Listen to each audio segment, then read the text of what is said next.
Welcome to Community Notes with Topham. I am your host, Topham. My guest this week is Elol22 off the Rooster Teeth site, or Ollie. How's it going? Oh, I'm fine. How's it going on your end? Yeah, pretty excellent. I'm amped to be recording again. Really? But yeah. Let's jump straight into some music. Let's just choose one of the tracks that you've chosen and tell me why it inspires you and why you enjoy listening to it so much. Yeah, okay. So when I picked the tracks, I listened to a lot of music, so I didn't really know what to pick. So I went by that first thing you had, where it was like, oh, an inspirational track, a fun track, or whatever. So the first track I picked, to me, is a extremely inspirational track. It's Montana by Frank Zappa and the Mothers. And it's one of those tracks that has a lot of parts and elements to it that really inspires me to want to do like broader arrangements and fun in passes in songs and stuff like that. So to me, this is a track that shows creativity on a very high level. Okay, so there's there's clearly multiple elements in that track, and it's just does he write with a band? It's been so long since I know anything about him. I don't think so. He wrote like all the parts by himself, I think, and just had the band, play them. Yeah, in live shows and things. Yeah, like that. And that band is just incredible, and it was like really strict routines to be in his band, and they rehearsed a lot, and these are top-notch musicians. And actually, the backing choir, so the backing vocals, are done by Tina Turner and the Ikettes.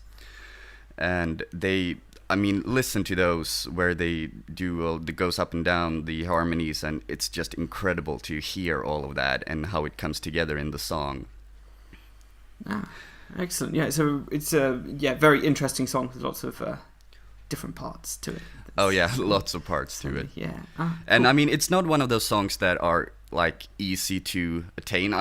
You have to listen to it a bit to get into it. And I know a lot of my friends who just don't get like this type of music. But to me, it's like, well, I can listen to a 4-chord song, or I can listen to this, and it's probably going to be more inspirational for me and push me to do better things. So I really enjoy that type of music that pushes boundaries. Excellent. So in terms of that, you said you play guitar and sing. So how do you incorporate the inspiration from that into what you do? Do you say, oh, I'll start by writing a riff and then trying to put elements over the top of it? Or absolutely. I actually have a song on my YouTube channel that was I wrote it actually for Barbara on Community Manager Day. And what I did was it just came about while I was riding my bike one day. I was just humming the main riff, going, and then I started thinking, okay, what could be a good thing to go with that? And in my head, I just thought of this horn riff that goes along with it, the chorus. And so I started to sort of think, how can I make this a broader arrangement? And from there, I built the entire song around that one little vocal riff that I thought of. So that's how I use that in my music making, thinking, how can I make this broader? How can I make this bigger? Yeah, it's like coming up with something and just like, it sounds good, but there could probably be a few more elements to it, a little bit more intricate, and absolutely just build on it as and how you can. Yeah. Cool. So let's move on to the next track that you've chosen. What is it and why do you love it? Well, this was my quote-unquote upbeat track, something that just gets me pumped and happy, and it's Carry Me Home by the Helicopters. If the previous song was really intricate, this is more straight rock. This is just go in, drive, and just go, yes! And I don't know what it is, but I just love it. Whenever I hear that main riff, I just smile. It's something about that whole track that makes me happy and just makes me want to dance. It's a really great just garage rock track. Cool. Yeah, it's sometimes nice to have something a lot simpler. Like I love listening to like technical metal and it being all Yeah. complicated and like guitars flying everywhere, but I will just take the time to sit down and listen to Paramore, for example, and just be like, this is simple enough, but this is really good still. Yeah, but so. that's the thing. I mean, it's like if you're eating food, sometimes you just want a hot dog, but of course you enjoy eating flambe and like I don't know, sirloin steak, but sometimes it's just I want something simple, just fill my tummy up, and this is that type of music to me, something that just gets me pumped. I don't have to think about it too much, just go along with it, and it's a great guitar riff that just gets me pumped. Cool. So if you ever tried to cover any songs, like do you go for any like more complicated songs, or do you stick to simpler songs? Depends. Like when I started out playing guitar, of course you go through that phase that everyone goes through where you play a lot of other people's songs just to get down the technique of playing guitar, and also to hone your skills at copying. Like you hear something musically and you would go, oh, okay, how do I play that, and you sit with your guitar and try to imitate it. But nowadays I generally don't cover songs.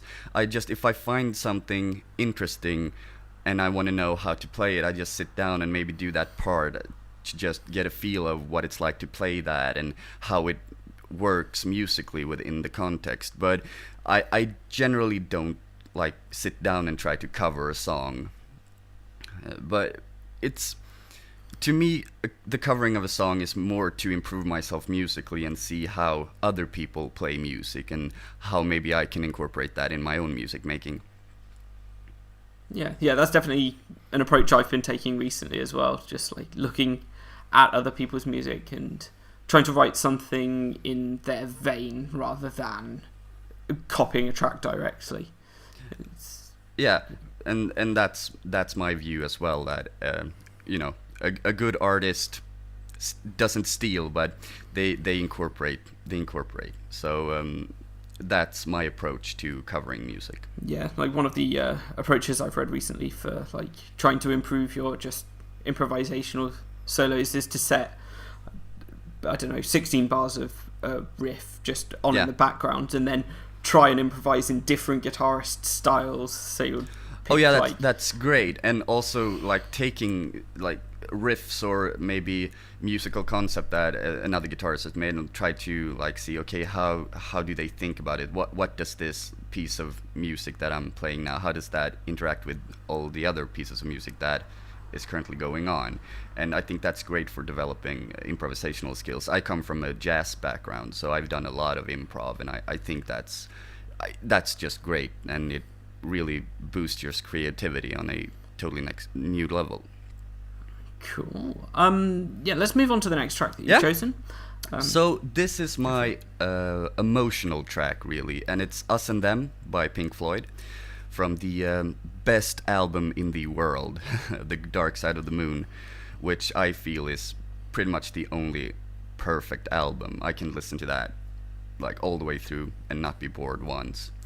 But this is a song that I like because it is my emotional track, as I said, and it is very, very emotional. It has this very melancholic overtone to it, and it's just something that grips me and really makes me sad, but also happy and hopeful. I don't know, it's a weird feeling, but I really like it. And I also like it for the creativity of, they have actually a chord in there that is really, really rare in pop rock music. It's the minor major seventh chord, and it's a weird chord, but in this context they really make it work, and I'm really impressed with that. They take such a weird chord that has this really rough sound to it and make it sound really, really emotional and beautiful. Yeah, it's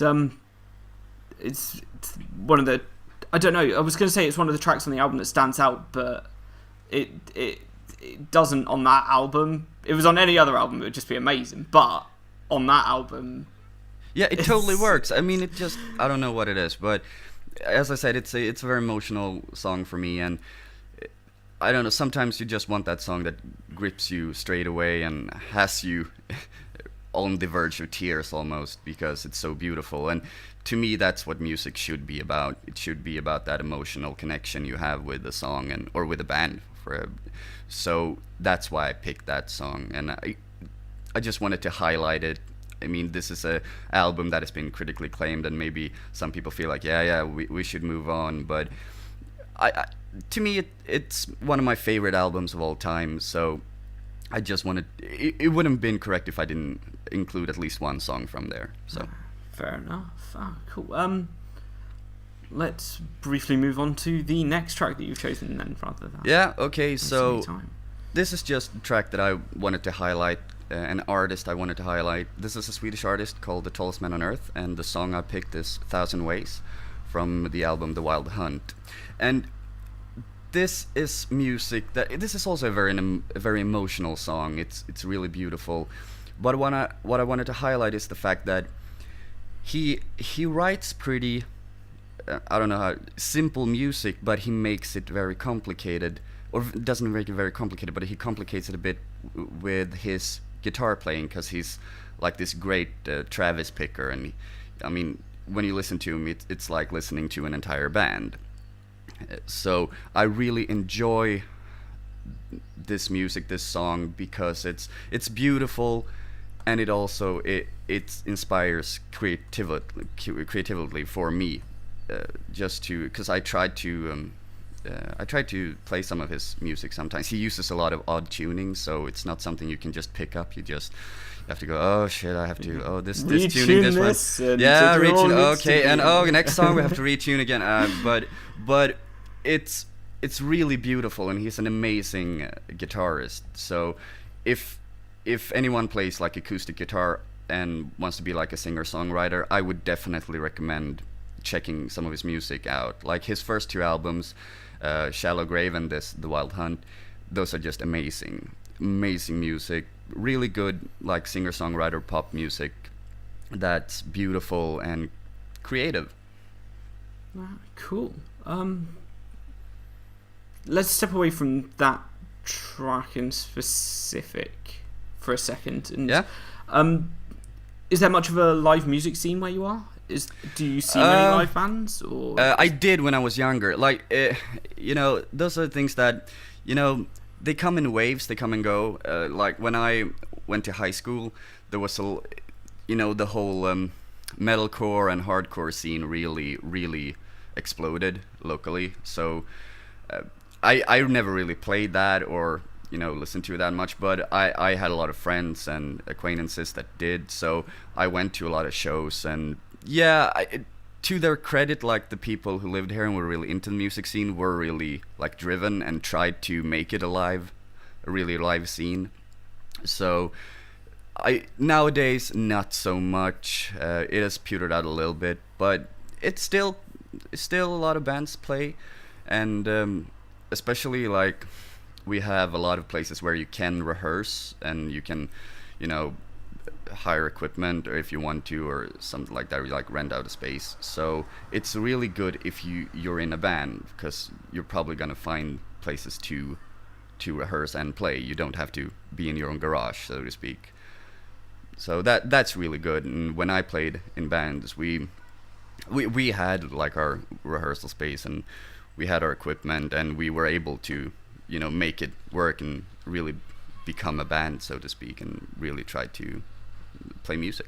Okay, so the local area is supportive of music, generally, and as I said, a lot of the people who are into the local scene are really driven and really supportive, really passionate about this. Really passionate, and like they try to arrange so that you can play, and they try to bring outside bands, and they've had like bands from all over the world come to our little town and play, because they really like that, and they're really passionate about the live scene. Cool. Let's move on to your final track of choice. Yeah, so this is a track that might be that might stand out in the collection. I mean, this collection is a bit eclectic as it is, but this is actually a rap song and hip hop song.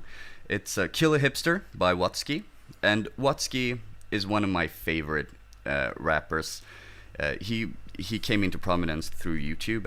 Actually, he was that pale kid raps fast guy who was an Ellen, but he has he's a great lyricist above all. He does a lot of spoken word poetry and stuff like that. He has an amazing poem called S for Lisp, because he has a slight lisp, which talks about his lisp and how this just brings character to him. He's not sorry or embarrassed about it.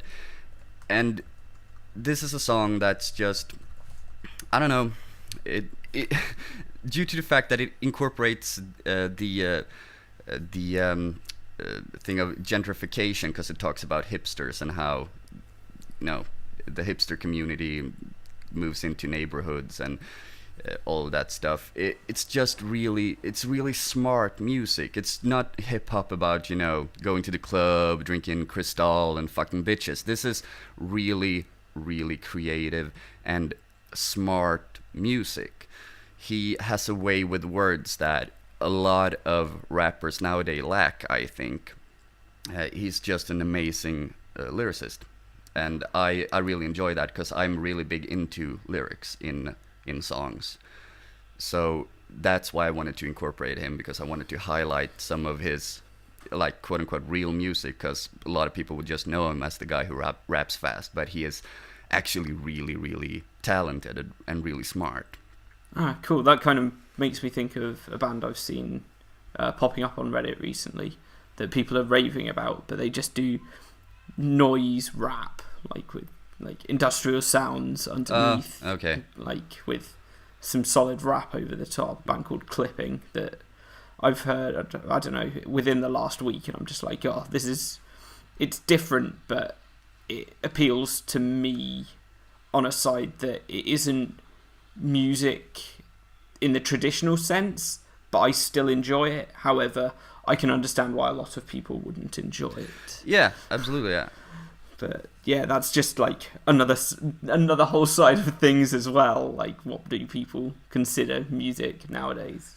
Like, yeah, that's always the thing, though. When people are being really creative and pushing boundaries, there are always going to be people who's like, well, this isn't true music, this isn't good. It's like, well, maybe not to you, but I appreciate the fact that people are trying to take things beyond what it's currently and go beyond, because that's how things progress. So, and people said the same about, for instance, Frank Zappa or Pink Floyd or wherever. Like, this is not good. This is just noises. But nowadays they're like these critically acclaimed people that has been incredibly important to music and the progression of music. So you never know. Yeah, definitely. Taking a step away from those tracks, I just wanted to know, I'm curious as to why you picked up a guitar and started singing in the first place. Well, I come from a very musical background. My dad is a pianist and accordion player. My mom is actually a former gymnast, but also quite musical. So I always had like music around me. And the reason I picked up guitar, I think, is just because that my dad is crap at guitar. So it was a way for me to play music with my dad, because I can't play piano nearly as good as he can. So it's one of those things where we bonded over music, and I could, in a way, be somewhat on his level, and we could play together, and that was really fun. And that's really where the guitar part came in. And like singing, I've always been singing, and during my school days I went to a school with a musical profile, so I was in the school choir, of course, because everyone was, and it progressed. So I sang in different choirs for about 9 years, and basically honed my skills there.